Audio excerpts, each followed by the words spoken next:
Oke, kita lanjutkan ke bab 2 yaitu grup. Suatu grup, definisi 2.1, G dengan operasi bintang ini terdiri dari himpunan elemen G bersama dengan operasi biner bintang yang didefinisikan pada G dan memenuhi beberapa hukum berikut ini.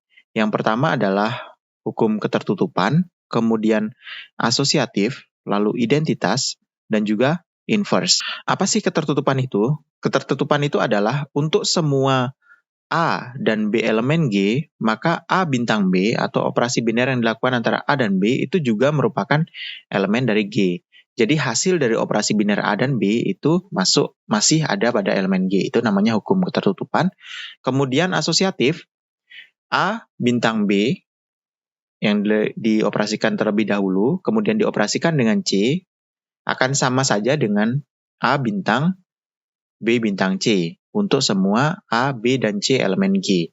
Kemudian identitas itu artinya ada suatu elemen G sedemikian hingga elemen tersebut dioperasikan dengan X, baik seperti ini, E bintang X maupun X bintang E itu akan menghasilkan X itu sendiri.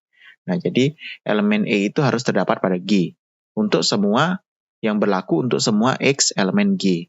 Kemudian inverse artinya untuk setiap A elemen G, terdapat A aksen elemen G, sedemikian hingga A dioperasikan dengan A aksen, dengan menggunakan operasi bintang itu, menghasilkan E, atau elemen identitas. Nah, biasanya lambang grup ini hanya dituliskan G seperti ini, dan juga kalau penulisan operasi biner kadang-kadang seperti ini saja. Kemudian kita lihat pada contoh 2.1, yang pertama, himpunan bilangan bulat Z merupakan grup terhadap operasi penjumlahan. Tentunya semua sudah familiar dengan bilangan bulat Z dan operasi penjumlahan ya.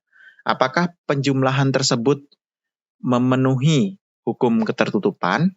Jadi semua operasi penjumlahan terhadap semua bilangan yang ada pada Z itu seharusnya menghasilkan bilangan bulat juga. Artinya bilangan bulat ditambah bilangan bulat itu seharusnya menghasilkan bilangan bulat juga. Kemudian asosiatif, kita kan tahu ya bahwa asosiatif ini berlaku pada penjumlahan, artinya yang dijumlah itu baik yang operasi yang di sebelah kiri terlebih dahulu ataupun yang di kanan itu akan menghasilkan bilangan yang sama. Kemudian ada elemen identitas. Berapa elemen identitas pada penjumlahan? 0 ya. Jadi 2 ditambah 0 sama dengan 0 ditambah 2 sama dengan 2 itu sendiri. Nah, itu contohnya. Jadi bilangan bulat berapapun ditambahkan 0 itu akan menghasilkan bilangan bulat itu sendiri. Kemudian ada inverse. Nah, inverse di mana suatu bilangan bulat dijumlahkan dengan inverse-nya itu kan menghasilkan identitas. Nah, inverse-nya bilangan positif itu adalah bilangan negatif. Jadi setiap 2 misalnya berapa inverse-nya ditambah dengan negatif 2 itu akan menghasilkan 0. Jadi berapapun bilangan positifnya itu mempunyai inverse negatif dari bilangan tersebut. Demikian pula dengan negatifnya juga itu mempunyai inverse bilangan bulat positifnya. Nah, karena sudah memenuhi keempat hukum ini, maka bilangan bulat Z terhadap operasi penjumlahan itu adalah merupakan sebuah grup. Kemudian sini selanjutnya ada beberapa ya. Jadi himpunan asli N itu bukan merupakan grup terhadap operasi penjumlahan. Himpunan bilangan asli. Bilangan asli itu dimulai dari 1 ya, 1, 2, 3 dan seterusnya. Kenapa dia bukan merupakan operasi penjumlahan? Yang manakah kira-kira yang tidak dipenuhi? Apakah ketertutupan dipenuhi? Ya, karena bilangan asli ditambahkan bilangan asli, hasilnya masih akan tetap pada domain bilangan asli. Kemudian asosiatif juga terpenuhi seharusnya karena dia operasi penjumlahan. Kemudian identitas, nah inilah yang tidak dipenuhi. Kenapa? Karena identitas pada penjumlahan itu adalah 0, sedangkan kita tahu 0 itu adalah bukan elemen bilangan asli, sehingga bilangan asli tidak mempunyai identitas terhadap penjumlahan. Maka dia bukan merupakan grup. Selain itu, dia juga tidak punya inverse ya. Untuk setiap elemennya, bilangan bulat positif itu kan inverse-nya bilangan bulat negatif. Sedangkan kalau negatif itu tidak termasuk pada N, sehingga tidak ada inverse untuk masing-masing bilangan yang ada pada bilangan asli N tersebut. Sehingga bilangan asli n bukan merupakan grup terhadap operasi penjumlahan. Demikian pula pada contoh-contoh berikutnya. Nah, di sini untuk contoh yang nomor 6, himpunan bilangan rasional merupakan grup terhadap operasi penjumlahan. Nah, bilangan rasional ini dilambangkan Q terhadap penjumlahan. Dengan definisi seperti ini, bilangan rasional adalah A per B, sedemikian hingga A dan B itu adalah elemen bilangan bulat, dan B tidak sama dengan 0. Maka penjumlahannya didefinisikan sebagai seperti penjumlahan pecahan biasa ya. Jadi A per B ditambah C per D sama dengan AD ditambah BC per B dikalikan dengan D. Nah, akan dibuktikan bahwa Q di sini merupakan grup terhadap operasi penjumlahan yang didefinisikan seperti ini. Kita coba cek pada hukum tertutupannya. Jadi pada ketertutupan, misalkan A per B dan C per D itu elemen Q, maka berdasarkan definisi operasi penjumlahan, didapatkanlah seperti ini. Karena operasi perkalian dan penjumlahan dalam bilangan bulat bersifat tertutup, jadi ini kita sudah tahu fakta bahwa operasi perkalian dan penjumlahan itu sifatnya tertutup, maka pembilang dan penyebutnya merupakan bilangan bulat. Nah, ini kita lihat ya. Jadi A, B, C, D berdasarkan definisi yang tadi itu, ini kan A dan B-nya elemen bilangan bulat. Seharusnya ini CD-nya juga elemen bilangan bulat. Karena A per B dan C per D ini adalah bilangan rasional. Kemudian, perkalian dan penjumlahannya ini dilakukan kepada bilangan bulat, sehingga sifatnya menjadi tertutup. Nah, B dan D itu tidak 0. Kenapa tidak 0? Karena sesuai definisi dari bilangan rasional tadi. B itu tidak 0 dengan A per B. Kalau C per D berarti D-nya tidak 0. Nah, karena B dan T tidak 0, maka BD juga tidak 0. Yang ini tidak 0 ya. Kemudian, penjumlahan bilangan rasional bersifat tertutup. A dikalikan D, ini kan tertutup. Bilangan bulat dikalikan bilangan bulat. Ini juga bilangan bulat dikalikan bilangan bulat. Kemudian hasil penjumlahannya juga bilangan bulat. Nah, ini bukan 0 dikalikan hasilnya pasti bilangan bulat yang bukan 0. Sehingga ini akan sesuai dengan definisi dari yang Q ini tadi.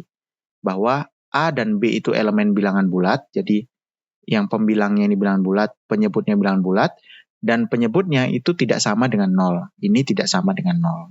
Selanjutnya hukum asosiatif, misalkan A per B, C per D, dan E per F adalah elemen dari Q, maka akan ditunjukkan bahwa sifat asosiatif berlaku. Jadi kita mulai dari kiri dulu, A per B tambah C per D itu dioperasikan terlebih dahulu, kemudian dilanjutkan dengan ditambah E per F. A per B ditambah C per D, ini sesuai definisi penjumlahan itu menjadi ini, AD ditambah BC per BD ditambah E per F. Kemudian ini kita operasikan seperti biasa, jadi dijumlahkan dengan ini, lalu sederhanakan, kemudian dilakukan sifat distributif lagi, maka akan menjadi akhirnya seperti ini. A per B ditambah dalam kurung C per D ditambah E per F. Nah, ini artinya operasi yang terlebih dahulu dilakukan itu yang depan dengan yang belakang itu menghasilkan hal yang sama saja. Maka sifat asosiatif itu berlaku. Lalu elemen identitas, apakah ada elemen identitas pada operasi penjumlahan di bilangan rasional? Ada, yaitu 0 per 1 ini ya.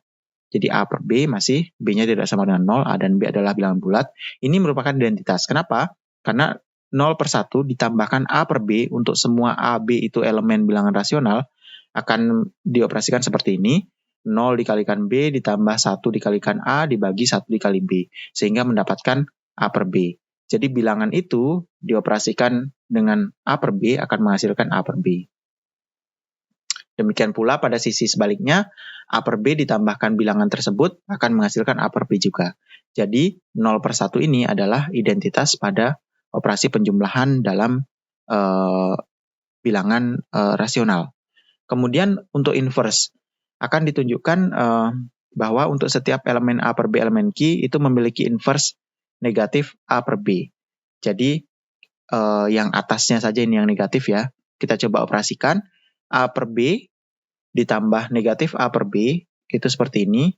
A kali B ditambah B dikalikan negatif A dibagi dengan BB. A per B ditambah negatif A per B dibagi BB. Ini hasilnya 0. 0 kali B dibagi BB, 0 dibagi B, 0 dibagi 1. Nah, Kenapa ini bisa berpindah seperti ini? Karena 0 dibagi B dengan 0 dibagi 1 itu sama aja ya. Jadi 0 dibagi B kan 0, 0 dibagi 1 itu 0. Kenapa harus diarahkan ke 0 dibagi 1? Karena identitasnya adalah 0 per 1. Jadi bilangan A per B dioperasikan dengan inversnya yaitu negatif A per B itu akan menghasilkan bilangan identitas.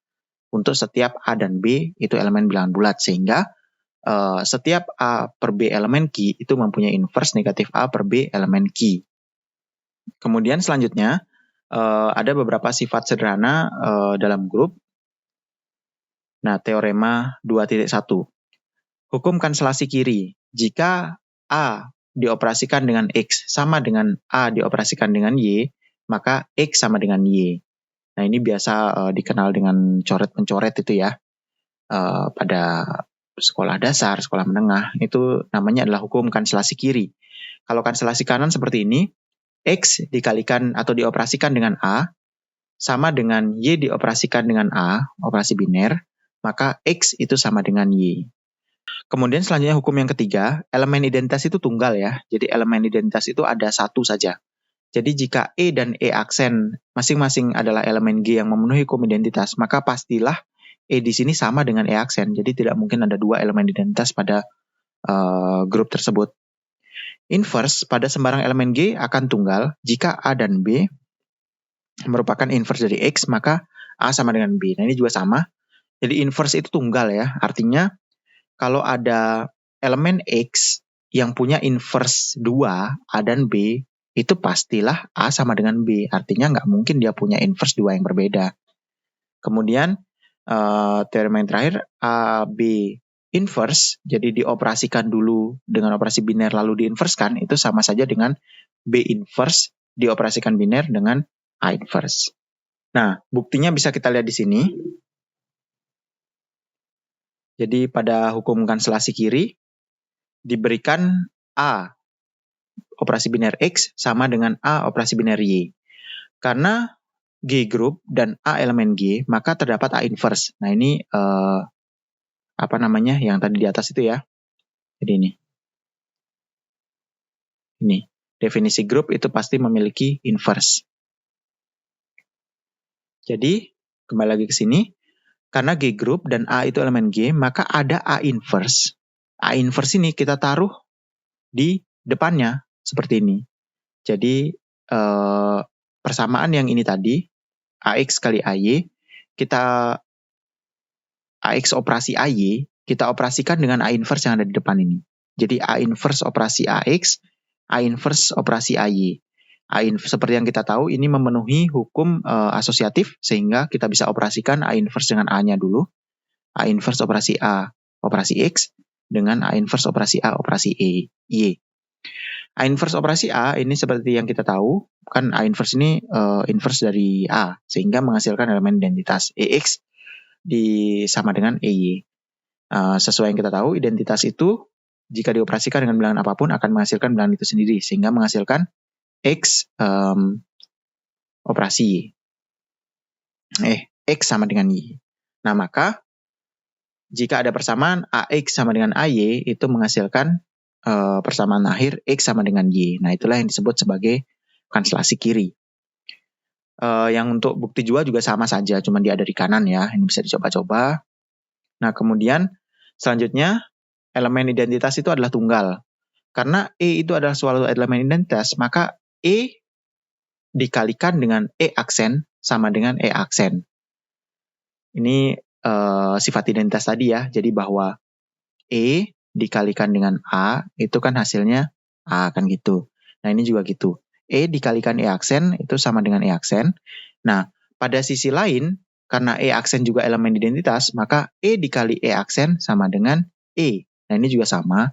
Kan A dikalikan dengan E aksen sama dengan A, kan gitu.